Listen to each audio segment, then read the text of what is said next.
बने रहिए। ऋषिकेश भी मेरे साथ जुड़ गए हैं। ऋषिकेश, हालांकि अब यहां पर आमने सामने की लड़ाई में आ गया, स्पीकर पद को लेकर सत्ता पक्ष और विपक्ष दिख रहे हैं, लेकिन रिजल्ट भी तो साफ है कि भाई संख्या बल यहां पर एनडीए के पास ज्यादा है। क्या रिजल्ट होगा, क्या नतीजे होंगे, वो भी सब साफ है। तो यहां से क्या संदेश देने की कोशिश कर रहा है विपक्ष?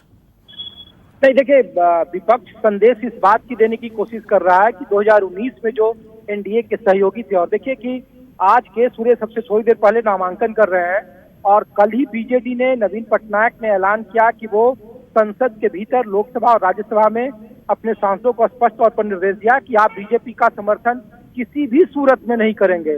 तो पहला जो राजनीतिक संदेश जाएगा कि अगर बीजेडी ने लोकसभा स्पीकर का समर्थन नहीं किया और वो अगर विपक्ष के साथ खड़ा होता है, तो ये सरकार के लिए राजनीतिक संदेश, जब 18वीं लोकसभा की शुरुआत हो रही है, सबसे अच्छा संदेश नहीं जाएगा। जो पहली बात जो कांग्रेस के रणनीतिकारों को ये लगता है। दूसरी बात कि आजाद भारत में पहली बार ऐसा हो रहा है कि स्पीकर को लेकर सर्वसम्मति नहीं हो रहा है और दोनों आमने सामने है। उसके लिए चुनाव होगा। जो बहुमत का आंकड़ा 272, वो जो सांसदों का समर्थन अब हासिल करना होगा एनडीए को। हालांकि बहुमत में दिक्कत नहीं है, लेकिन ये एक अग्नि परीक्षा है, लिटमस टेस्ट है, खास करके बहुमत को लेकर, जो लगातार 10 सालों से सत्ता पक्ष की तरफ से, चाहे कोई भी आप संसद के भीतर बिल देख लें या चाहे किसी भी संसदीय कार्य प्रणाली को देख ले, ऐसा पहली बार हो रहा है जब विपक्ष अपनी ताकत का एहसास कराएगा। और डिप्टी स्पीकर के पद को लेकर असमंजस बनी हुई थी, सरकार की मंशा नहीं थी, जो विपक्ष के नेता बार बार कह रहे हैं, और राहुल गांधी जिसका बार बार राजनीतिक संकेत दे रहे थे कि उनकी मंशा साफ, उनकी नीयत साफ नहीं दिख रही थी। वो समर्थन तो लेना चाह रहे थे, सर्वसम्मति बनाने की कोशिश कर रहे थे। राजनाथ सिंह और किरण रिजिजू लगातार विपक्ष के नेताओं के साथ संपर्क में थे, लेकिन डिप्टी स्पीकर को पद को लेकर के स्पष्ट तौर पर, साफ तौर पर सरकार की तरफ से कुछ बताया नहीं जा रहा था।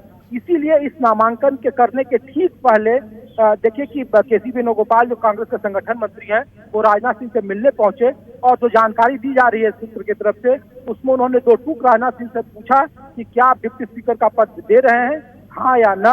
राजनाथ सिंह ने कहा कि अभी वो बताते हैं, अभी तय नहीं हुआ है। उसके बाद ये सुरेश लोकसभा सेक्रेटरी जनरल के यहाँ पहुंचे और अपना नामांकन दाखिल किया। जब राहुल गांधी बयान दे रहे थे पार्लियामेंट में अब से थोड़ी देर पहले, तो उस वक्त भी राहुल गांधी के साथ के सुरेश पीछे फ्रेम में दिख रहे थे, वो उनके साथ मौजूद थे। और कांग्रेस की तरफ से लगभग अंदर खाने तैयारी थी कि आखिरी वक्त तक अगर डिप्टी स्पीकर को लेकर के सरकार की तरफ से कोई स्थिति साफ नहीं होगी, अगर वो कमिट नहीं करते हैं, तो उन्हें लोकसभा स्पीकर के पद को वो चुनौती देंगे, उसके चुनाव को चुनौती देंगे। और के सुरेश ने बाकायदा नामांकन कर दिया है। अब ये चुनाव होगा और आजाद भारत में ऐसा पहली बार हो रहा है। राजनीतिक तौर पर ये मैसेजिंग है और बार बार कांग्रेस के रणनीतिकारों को, विपक्ष के रणनीतिकारों को लगता है कि जो असली परीक्षा इम्तिहान है वो सत्ता पक्ष को देना है।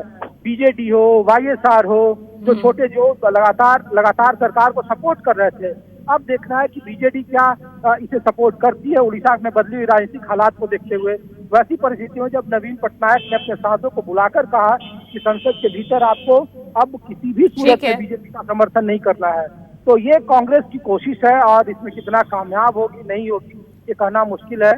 लेकिन आज सभी लोकसभा का जो आगाज है वो रोमांचक तरीके से, लोकतांत्रिक तरीके से हो रहा है, जब दोनों आमने सामने हैं और मजबूत विपक्ष बीते 10 सालों के बाद। बिल्कुल ऋषिकेश, आगाज तो तभी हो गया था जब प्रोटेम स्पीकर को लेकर यहाँ विपक्ष ने अपना विरोध जताया था, और वो जो है बात अब आगे बढ़ती जा रही है। अब स्पीकर पद को लेकर घमासान हो सकता है, इसकी जो संभावनाएं हैं वो तो पहले ही नजर आ रही थी, जिसकी ओर इशारा भी मेरे तमाम सहयोगी कर रहे थे।